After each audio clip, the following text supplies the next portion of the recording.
The starship Threnix station hung silently in orbit, shrouded by the magnetic storms that perpetually wreathed the upper atmosphere of Velora. From the observation deck, Captain Elan stared at the blue-violet swirls of his homeworld below, his four-fingered hands clenched tightly behind his back. The protective fields around the capital city of Kivin flickered visibly, even from this distance, weakening with each Akron assault. "How much longer can they hold?" he asked, his voice barely above a whisper. Commander Saris, his second-in-command, approached with a datapad displaying alarming energy signatures. "The shield generators are at 32% capacity. At this rate of degradation, Kivin will fall within 3 planetary rotations." Elan closed his inner eyelids in a gesture of deep contemplation, a cultural sign of turning inward that all Velok exhibited when faced with grave decisions. When he opened them again, his gaze was resolute. "We have one option left," he said, "the one the Council forbade." Saris's crest flattened against her skull, a sign of alarm. "Captain, you cannot mean—" "I do." Elan turned and strode purposefully toward the communication hub at the center of the station. "Prepare a quantum shift transmission to Earth." "Earth!" Saris hurried after him. "The humans? But they're primitives compared to—" "Not anymore," Elan cut her off. "Our long-range scans show their technology has advanced remarkably since our last observation. And we know they're capable of compassion, after all. They're the ones who came to our aid centuries ago during the Great Plague." Saris lowered her voice. "That's ancient history, sir. A legend, many say." "A fact," Elan insisted. "And regardless, they're our only hope. The Akron have blockaded every approach from our traditional allies." The communication hub hummed to life as Elan placed his palm on the access panel.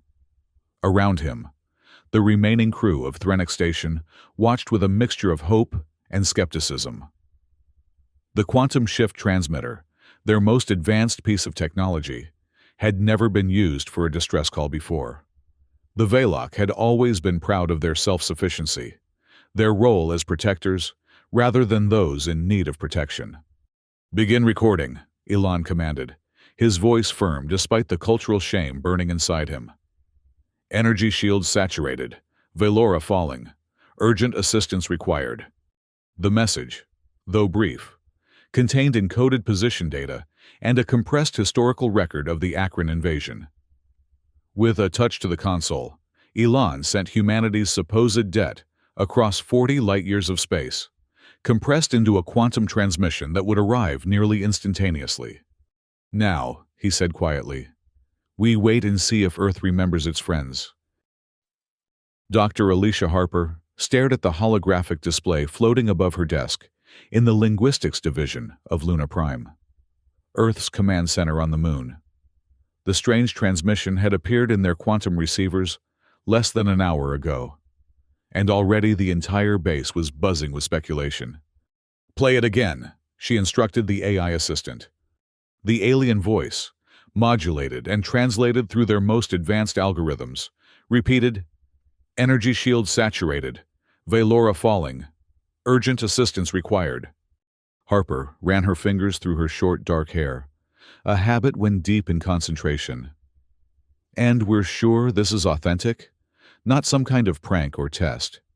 "Authenticity confidence is 99.2%, replied the AI. "Quantum signature matches no known Earth or colony technology. Origin coordinates place it in the Threnix star system, approximately 40 light-years distant." "Threnix," Harper murmured. The name tickled something in her memory. An old reference in the historical database, perhaps? She quickly typed commands into her terminal, searching for any mention of Velora or Threnix. To her surprise, scattered references appeared, primarily from declassified military archives dating back to 2005. The documents were fragmentary, but they suggested some kind of extraterrestrial intervention had occurred during that period, an intervention that had been completely hidden from public knowledge. "Call Admiral Moreno," Harper said suddenly. "Tell him it's urgent." 20 minutes later, She stood in the command center of Luna Prime, facing not only Admiral Marcus Moreno, but also several members of Earth's Defense Council, who had been hastily assembled via holographic projection. "So you're telling me," Moreno said, his weathered face grave as he studied the data, "that these aliens, these Veloc, believe they once helped Earth, and now they're calling in the favor?" "That appears to be the case, sir," Harper replied. "Though our records from 2005 are incomplete, there's evidence suggesting an extraterrestrial presence may have helped mitigate a potential global pandemic that year. The details were classified and eventually buried." Senator Victoria Wellington's hologram flickered as she leaned forward. "And now they want us to send a fleet? To fight in someone else's war? Preposterous. Our military budget is already stretched thin defending our own colonies." "With all due respect, Senator," Harper countered, "if these Akron are as advanced as the transmission suggests, and if they've already conquered multiple systems, it may only be a matter of time before they turn their attention to Earth." General Mendoza, the head of Earth's Defense Command, shook his head. "We can't justify risking 30 ships on what amounts to an alien SOS. That's a third of our interstellar combat fleet." "And what if they fall without our help?" Admiral Moreno asked quietly. "What message does that send to the galaxy about humanity? That we ignore calls for aid? That we have no honor?" He straightened his uniform with a sharp tug. "Besides, Dr. Harper makes a valid strategic point. Better to face this Akron threat 40 light-years away than in our own backyard." The debate raged for hours, with opinions sharply divided.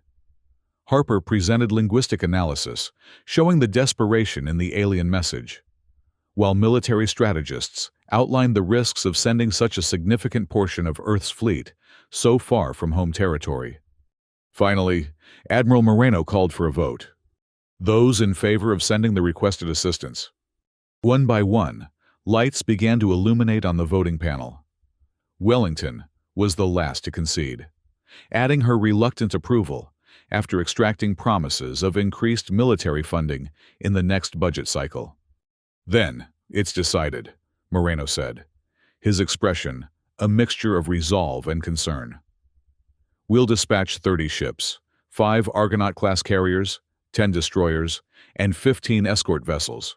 Preparations begin immediately." As the meeting dispersed, Harper found herself alone with the Admiral, who stared out at the Earth hanging in the lunar sky above them. "Do you think we're doing the right thing?" she asked. Moreno didn't immediately answer. "I don't know," he finally admitted.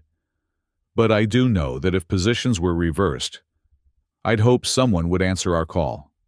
He turned to her with a faint smile. "Besides, you're coming with us.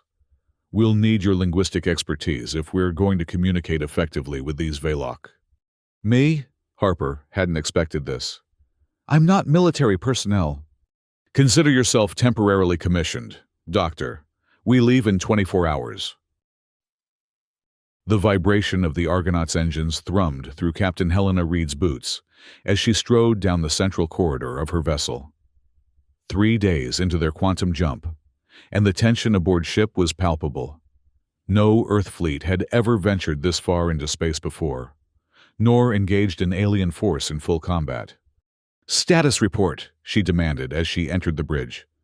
Lieutenant Commander Lom, the ship's weapons officer, nicknamed Zen for his unnervingly calm demeanor under pressure, looked up from his console. "All phase cannons charged and calibrated.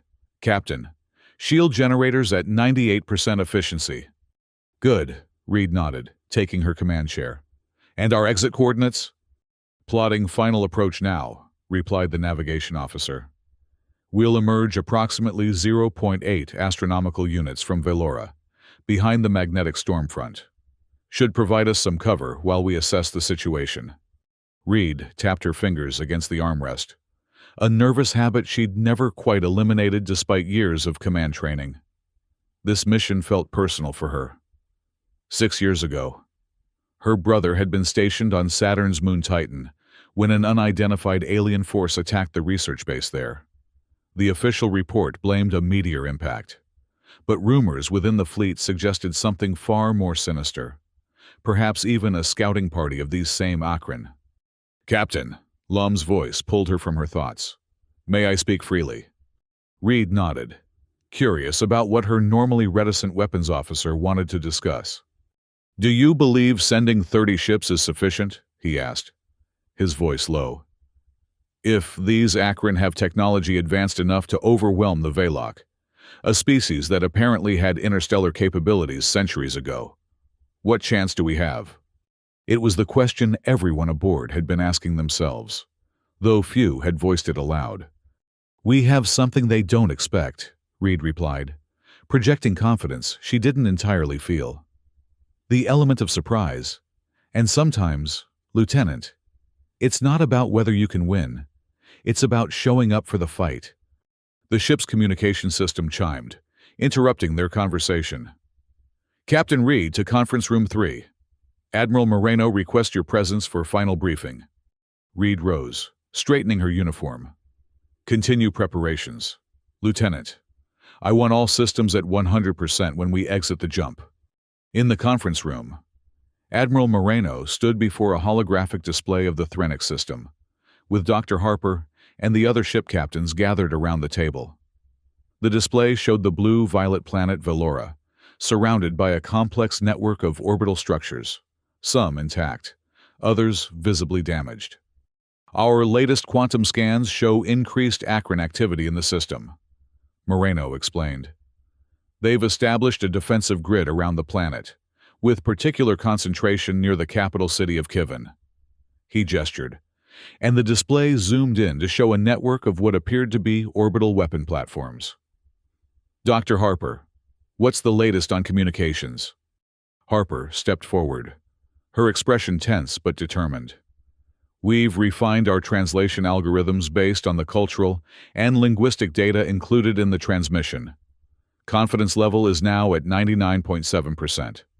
We should be able to communicate effectively upon arrival." "Good," Moreno nodded, "because we'll need to coordinate immediately with whatever Velok forces remain. Captain Reed, your Argonaut will lead the vanguard. I want you to deploy stealth drones as soon as we exit the jump. Full sensor sweep of the orbital defenses." Reed studied the holographic display intently. "Those look like anti-ship batteries positioned at the Lagrange points. We'll need to neutralize them before we can establish a defensive perimeter around Velora." "Agreed," Moreno said. "That will be your primary objective. Captain Chen's destroyer group will provide cover while—" The ship's alarm suddenly blared, cutting off the Admiral mid-sentence. "Jump exit in 30 seconds, announced the ship's AI. "All personnel to battle stations." The captains hurried from the conference room, each racing to their respective vessels. Reed sprinted to the Argonaut's bridge, arriving just as the quantum drive began powering down. "Stealth drones ready for deployment," Lum reported as she took her command chair. "Launch as soon as we exit jump," Reed ordered. "Full spectrum scan. Prioritize weapons platforms and enemy vessel locations." The view screen flickered as reality reasserted itself around them.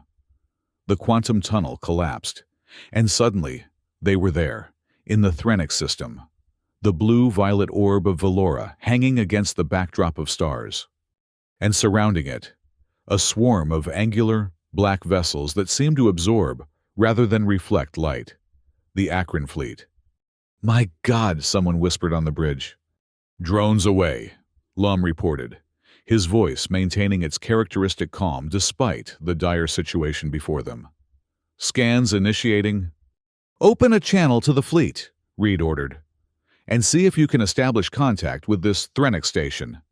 "Channel open," the communications officer replied. "And we're receiving a transmission from a structure in high orbit around Velora. Weak signal, but it matches the quantum signature of the original message." "Put it through!" The view screen shifted to show an alien face, vaguely humanoid, but with distinct differences. Silver-blue skin, 4 eyes arranged in a diamond pattern, and a prominent crest running from forehead to the back of the skull. "This is Captain Elan of Threnix Station," the alien said, its voice processed through Harper's translation algorithm. You actually came."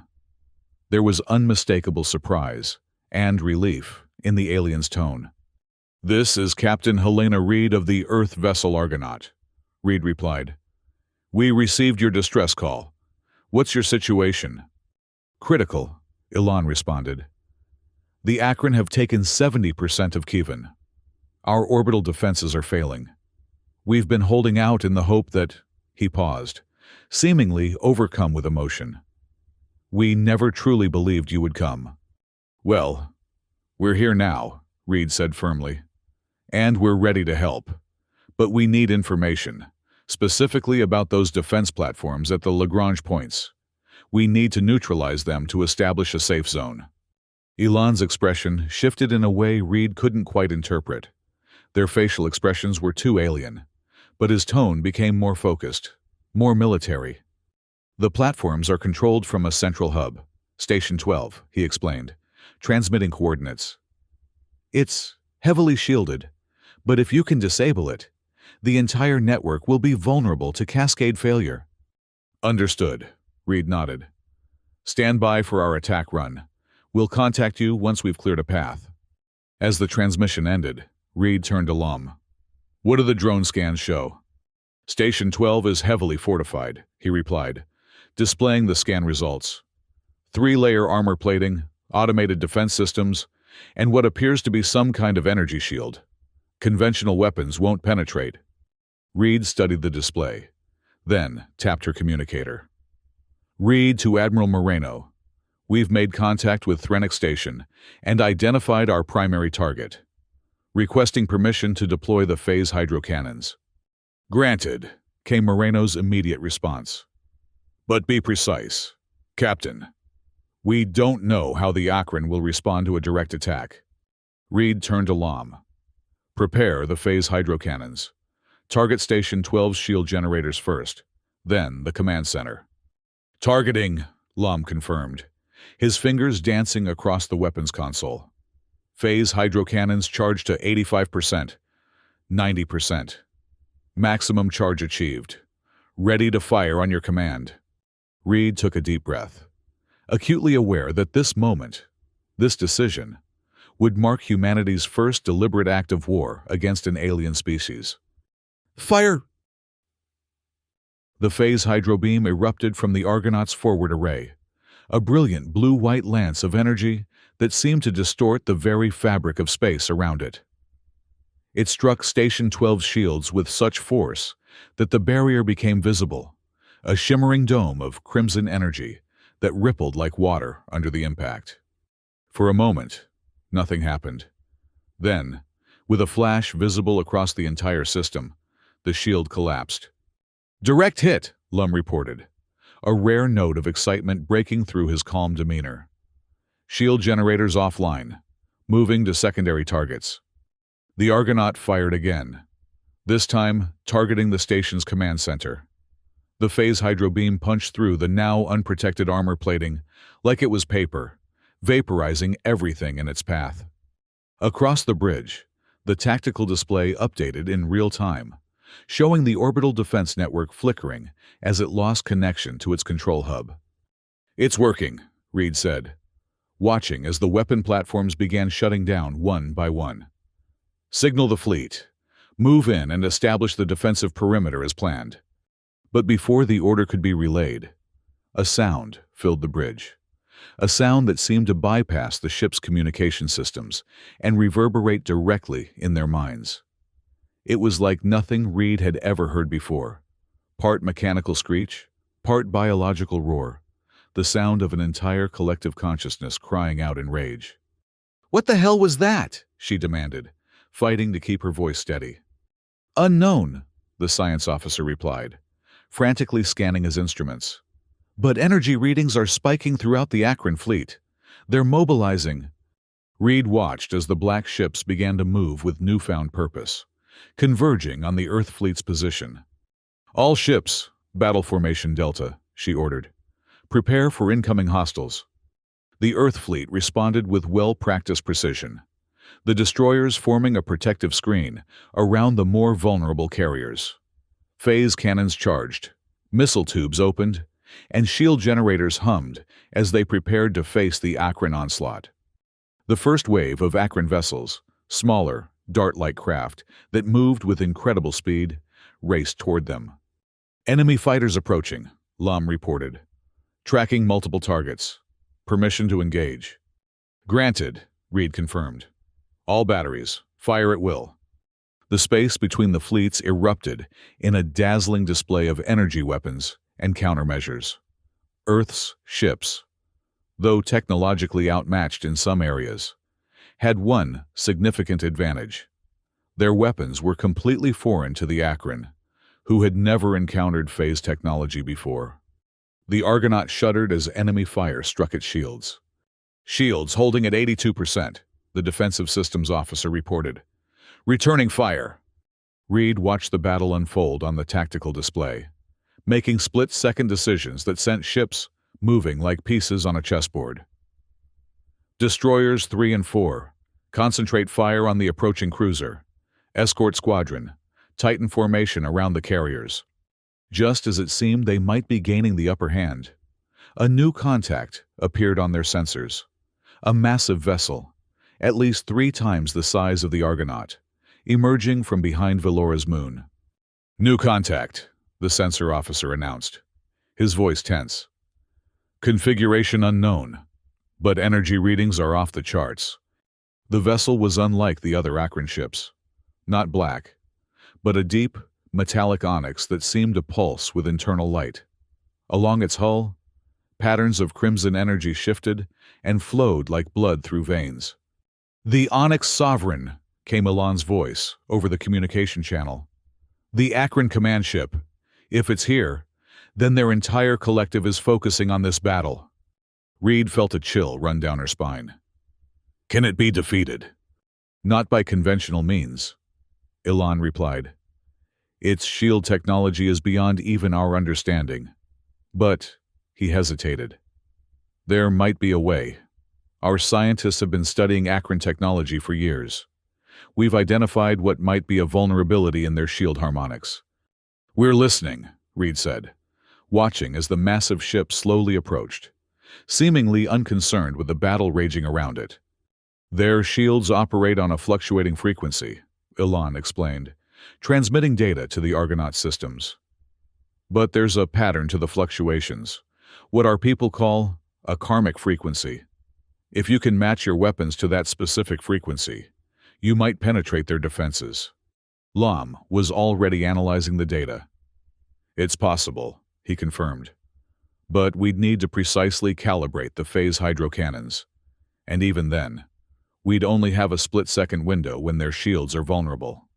How long? Reed asked. To calibrate? 10 minutes. Maybe less if we divert additional power from non-essential systems. Reed nodded. Do it. I'll coordinate with the fleet to buy you time. She opened a channel to Admiral Moreno. Admiral, we have a potential strategy, but we need 10 minutes to implement it. Understood, Moreno replied. We'll give you that time. What followed was the most intense naval battle in Earth's history. The fleet executed a complex series of maneuvers designed to draw the Onyx Sovereign's attention, while keeping it at bay. Destroyers darted in to launch precision strikes before retreating. Escort vessels created a shifting wall of defensive fire, and the carriers deployed fighter squadrons to harass the enemy's flanks. Despite their efforts, the Earth fleet suffered heavy casualties. 3 destroyers were lost in the first 5 minutes, their hulls shattered by the Sovereign's weapons. An escort vessel sacrificed itself to shield a crippled carrier, its crew ejecting in survival pods moments before destruction. On the Argonaut's bridge, Reed and Lom worked feverishly to calibrate the phase hydrocannons according to Elan's specifications. Synchronization at 78%, Lom reported, sweat beading on his forehead despite the bridge's climate control. 80%, 85%. We're running out of time, Reed said, watching as another Earth vessel erupted in flames. The fleet can't hold much longer. 90%, 95%. Synchronization complete, Lum announced. Phase hydrocannons recalibrated to target frequency. Reed didn't hesitate. Target the Onyx Sovereign. Full power to the main array. Targeting, Lum confirmed. But Captain, we'll only get one shot. The energy requirements will burn out the array. Make it count, Lieutenant. The Argonaut's engines strained as it maneuvered into firing position, its shields flickering under sustained enemy fire. In range, Lum reported. Firing solution locked. Reed took a deep breath. Fire. The phase hydro beam lanced out, more powerful than before, a blinding spear of energy that struck the Onyx Sovereign's shields at precisely the moment they shifted to the vulnerable frequency. For a heartbeat, nothing happened. Then, like a crystal, struck at its resonant frequency, the shield shattered. The beam continued unimpeded, boring into the massive vessel's hull and striking something vital deep within. The effect was catastrophic. The crimson energy patterns across the Sovereign's hull flared brilliantly, then began to fade. Internal explosions rippled along its length, venting atmosphere and debris into space. Direct hit, Lum shouted, abandoning his usual calm. Their primary systems are failing. Reed watched in astonishment as the mighty vessel began to list, its engines sputtering and dying. All ships, concentrate fire on the Sovereign. Everything you've got. The Earth fleet responded, pouring weapons fire into the wounded Leviathan. Missiles streaked across space. Phase cannons burned through newly exposed hull plating, and ion pulses disrupted the ship's remaining systems. With a final, silent eruption that momentarily outshone Threnix itself, the Onyx Sovereign broke apart. The effect on the remaining Akron ships was immediate and unexpected. Without their command vessel, without the central node of their collective consciousness, they fell into disarray. Some continued fighting with diminished effectiveness. Others drifted aimlessly, and a significant number began retreating from the battlefield. They're withdrawing, the tactical officer reported, disbelief evident in his voice. We've won. Reed allowed herself a moment of relief before reality reasserted itself. Damage report. 17 ships heavily damaged, 4 destroyed, came the somber reply. Casualty reports still coming in. She nodded grimly. Open a channel to Threnix Station. Elon's face appeared on the view screen, his expression showing what Reed interpreted as a mixture of exhaustion and gratitude. Captain Reed, he said, you've done the impossible. The Akron are retreating across the entire system. Not without cost, Reed replied. But it seems your faith in Earth was justified. Elan's 4 eyes blinked in sequence, a gesture Reed didn't understand. There's something you should know, he said. Our rapid response team managed to board one of the disabled Akron vessels. They've recovered data that suggests this attack was just the beginning. The Akron have been forming alliances with other predatory species. Their plan was far more extensive than we realized. Then we've struck a significant blow today, Reed said. But the war may be far from over. Indeed, Elon agreed. Which is why I believe our peoples have much to discuss about the future. 2 weeks later, Dr. Alicia Harper stood in the Grand Plaza of Kivin, Velora's capital city. The plaza had been heavily damaged during the Akron occupation, but the Velok had already begun reconstruction efforts. Scaffolding surrounded the ancient buildings, and workers moved with purpose through the streets. Beside her stood Dr. Kiori Nal, the Velok scientist who had helped develop the theory about the Akron shield vulnerability. Despite their initial skepticism of each other, they had formed a tentative friendship during the post-battle analysis.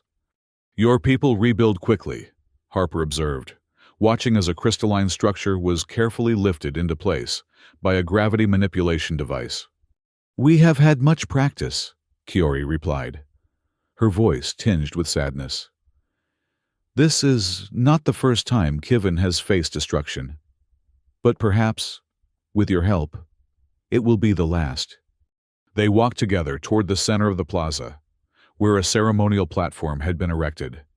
Admiral Moreno and other Earth officials were already gathering there, along with the Veloc leadership, including Marshal Aaron, the highest-ranking military officer of their people. "I still don't understand why you sent the distress call to Earth specifically," Harper said as they walked. "Your transmission mentioned something about Earth being saved in 2005, but our records from that time are incomplete."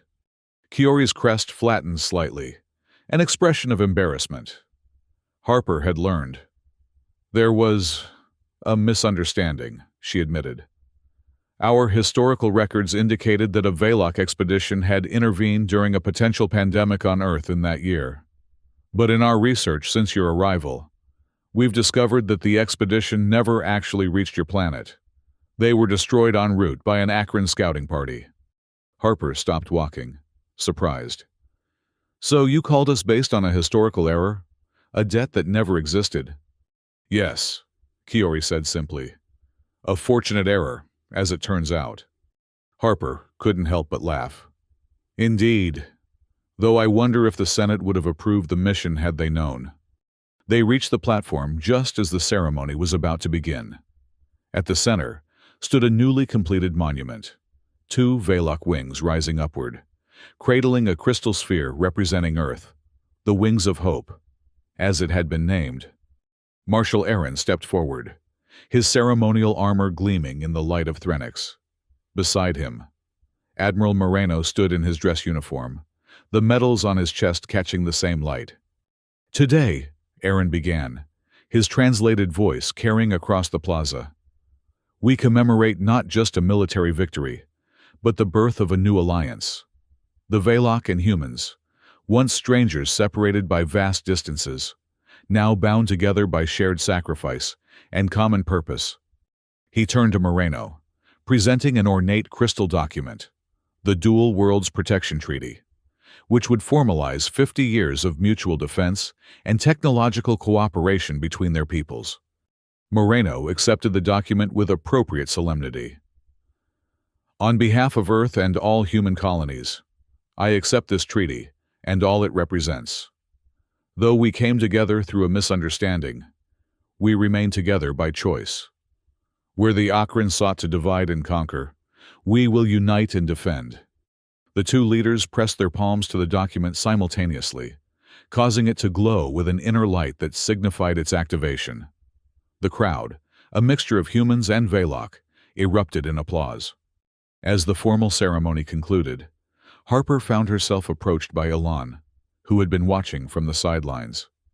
"Dr. Harper," he greeted her, "I wish to speak with you before your departure." "Captain Elan," she nodded respectfully. "What can I do for you?" His expression grew serious.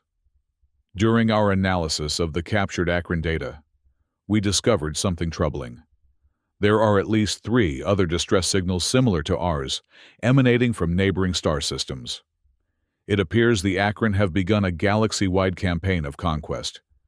Harper felt a chill despite the warm air of Velora. "Have you informed Admiral Moreno?" "I am doing so now, through you," Elan replied. "But there is more. The data suggests that the Akron were particularly interested in Earth. They had identified your planet as a future target, long before our distress call alerted them to your advanced capabilities. So our intervention here may have accelerated their timeline." "Yes," Elan confirmed. "But it also revealed a vulnerability we can exploit. And now, together, we stand a much better chance of stopping them." Harper considered this information, her mind already racing with the implications. "Those other distress signals, we should investigate them." "My thoughts exactly," Elan agreed. "Which is why I've proposed a joint mission to Marshal Aaron and your Admiral, a mixed crew, aboard one of your Argonaut vessels, modified with our shield technology." "A true partnership," Harper said, nodding slowly. "I think that could work, and I'd like to volunteer for the mission." Elan's crest rose slightly, a sign of approval. "I had hoped you would say that. Your linguistic abilities would be invaluable in establishing contact with other potential allies." As they spoke, Harper noticed activity in the spaceport visible from the plaza. The Argonaut 99, one of the few Earth vessels to emerge from the battle relatively unscathed, was being prepared for departure, its hull gleaming with new modifications that bore the distinctive crystalline patterns of Veloc technology. "When do we leave?" she asked. "As soon as the crew is assembled," Ilan replied. "The nearest signal originates from the Lyra cluster, approximately 20 light-years from here." Harper felt a mixture of apprehension and excitement at the prospect. Just weeks ago, she had been a linguist on Luna Prime, never imagining she would travel beyond Earth's solar system. Now, she was about to embark on a mission to contact alien civilizations and potentially build a coalition against the Akron threat. "The universe is larger and more dangerous than either of our peoples realized," Ilan said, seeming to read her thoughts. "But perhaps that is why we found each other, not because of some historical debt, but because we were meant to face these challenges together." Harper smiled. A fortunate misunderstanding indeed. Above them, the first stars were becoming visible in Velora's darkening sky. Somewhere out there, other civilizations were fighting their own desperate battles against the Akron. And soon, if all went well, they would discover they were no longer alone in that fight. The Argonaut 99's engines began to glow as final preparations for departure were completed. Within its hull, human and Veloc crew members worked side by side, their differences forgotten in the face of their common purpose. It was, Harper thought, just the beginning of a much larger story, one that would be written across the stars themselves. As the Argonaut 99 broke orbit around Velora, Captain Reed stood on the bridge, surveying her mixed crew with a sense of pride and purpose. The ship had been extensively modified with Veloc technology, its hull reinforced with crystalline plating and its weapon systems enhanced to penetrate Akron shields. "Course laid in for the Lyra cluster," reported the navigation officer, a young Veloc named Talon, who had quickly mastered Earth navigation systems. "Excellent," Reed nodded. "Dr. Harper, are our communication protocols ready for potential first contact?" Harper looked up from her console, where she'd been working alongside Dr. Chiori to develop a universal translation matrix based on their combined linguistic databases. "As ready as they can be," she confirmed. "We've incorporated patterns from both human and Veloc languages, as well as what little we've decoded of Akron communication. It should give us a starting point for any new species we encounter." Reed nodded, satisfied. She'd had initial reservations about commanding a mixed crew, but those concerns had quickly faded. The Veloc were disciplined, technically proficient, and surprisingly adaptable to human operating procedures. In turn, her human crew members had shown remarkable openness to learning Veloc methods and technologies. "Lieutenant Lam, what's the status of our weapon systems?"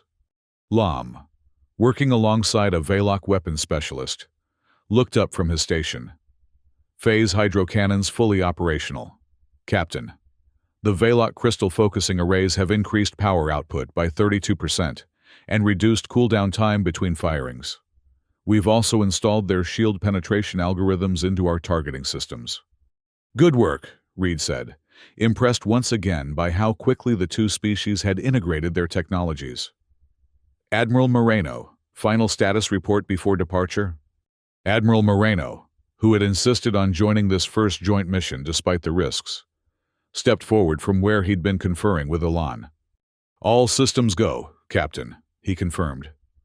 "Earth Command has been briefed on our mission parameters, and Marshal Aaron has provided us with all available intelligence on the Lyra cluster. We're as prepared as we can be." Reed nodded, then turned to address the entire bridge crew. "What we're undertaking here is unprecedented, not just for our individual species, but perhaps for this entire sector of the galaxy. The Akron threat has forced us together, but I believe this alliance would have been inevitable regardless. We're stronger together than apart, and in the coming days, we'll need to demonstrate that strength to potential new allies." She paused, looking at each face, human and Valak alike, seeing in them the same determination that fueled her own resolve. Some of you may have heard that our alliance began with a misunderstanding, that the Valak believed they owed us a debt that never actually existed. But I don't see it that way. I believe we were always meant to find each other, to stand together against threats like the Akron. And now, we have a chance to extend that alliance to others who need our help. Alon stepped forward, his crest raised in what Reed had come to recognize as a gesture of respect. Captain Reed speaks with wisdom. My people have an ancient saying, hope never travels alone. Today, we carry that hope to others. Reed smiled, appreciating the sentiment. Well said, Captain Alon. She turned to the helm. Lieutenant, engage quantum drive. Let's see what's waiting for us in the Lyra cluster. As the ship's engines powered up, Reed couldn't help but reflect on how much had changed in just a few short weeks. What had begun as a desperate response to an alien distress call had evolved into something far more significant, the foundation of what could become a galactic alliance. And while the challenges ahead were daunting, she felt a profound sense of optimism. The view screen showed Velora receding behind them, the blue-violet planet already beginning to heal from the Akron occupation. Soon, it disappeared entirely as the quantum drive engaged, folding space around the ship and propelling them toward their destination. In the swirling quantum tunnel that surrounded them, Reed imagined she could see the shape of things to come, a future where humanity's place in the cosmos was defined not by isolation, but by connection, not by fear, but by hope. A fortunate misunderstanding, indeed. The Argonaut 99 surged forward, carrying its message of alliance to the stars. In the depths of space, far beyond the Threnic system, fragments of the Onyx Sovereign drifted, like the scattered pieces of a broken nightmare. Yet within the largest fragment, something stirred, a remnant of the collective consciousness that had once commanded the mighty vessel. Damaged but not destroyed. The Akron core consciousness began the slow process of regeneration. As it did, it processed what had occurred, the unexpected alliance between humans and Valak, the phase hydrotechnology that had penetrated their supposedly impervious shields, the coordinated attack that had shattered their command structure. The Akron did not experience emotions as organic beings understood them. They did not feel anger or desire revenge. They simply calculated, adapted, and evolved. And now, they had new variables to incorporate into their equations. A signal pulsed outward from the fragment, traveling along frequencies no human or Valak instrument could detect. It reached other Akron collectives scattered across the galaxy, sharing data, updating strategies. The message was clear. Humanity and the Valak were no longer merely potential conquests. They were threats that required a more comprehensive response. Throughout Akron-controlled space, preparations began for what would become the next phase of their expansion.